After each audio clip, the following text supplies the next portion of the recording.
ville à feu et à sang. Une décision qui embrase l'Amérique.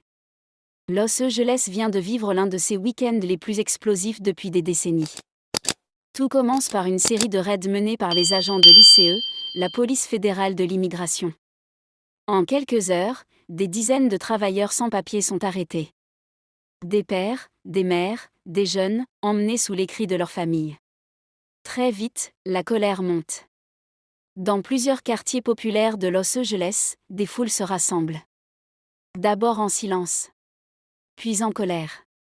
Et finalement, dans la violence. Barricades enflammées. Affrontements violents. Vitrines brisées. Voitures renversées. La ville bascule dans le chaos. Ce ne sont plus de simples manifestations, c'est une éruption sociale. Face à la situation, Donald Trump prend une décision radicale. Sans prévenir, sans consulter les autorités locales, il ordonne le déploiement de 2000 soldats fédéraux.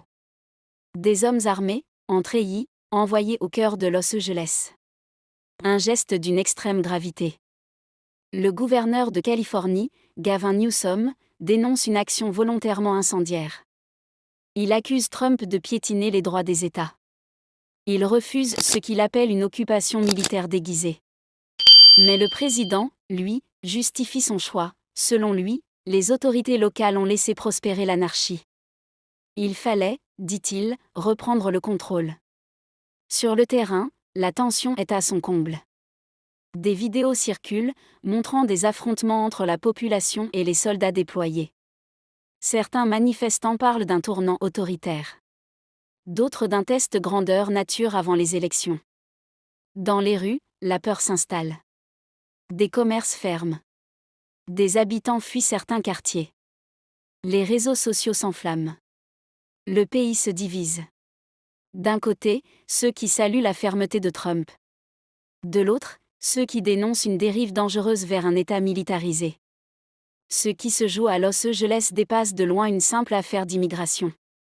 C'est un bras de fer entre Washington et la Californie. C'est un choc entre deux visions de l'Amérique. Et surtout, c'est une crise qui pourrait bien être le prélude à un séisme politique national. Chers abonnés, jusqu'où Donald Trump est-il prêt à aller pour imposer son autorité? Et la Californie, bastion démocrate, résistera-t-elle? Une chose est sûre, le compte à rebours est lancé. Et l'Amérique retient son souffle. Nous vous invitons à partager vos opinions dans les commentaires. Si vous avez apprécié, n'hésitez pas à le liker et à le transmettre à vos proches. Pensez également à vous abonner et activer la cloche de notification pour ne rien manquer de nos prochaines vidéos. Votre soutien est essentiel et nous vous en sommes très reconnaissants.